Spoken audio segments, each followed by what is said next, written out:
खांद्यावर घोंगडी घेऊन काठी सदैव राहो मामा भक्ताच्या पाठी कंपाळी भंडारा लेईन बाळू मामा तुमचं डोळ भरून रूप पाहिन पायी पायी मी येईन बाळू मामा तुमचं डोळ भरून रूप पाहिन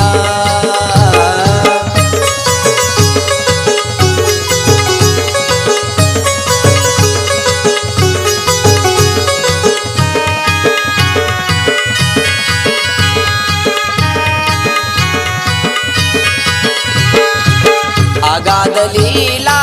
महिमा थोर पावन झालं ते आदमापूर ओ अगाध लीला महिमा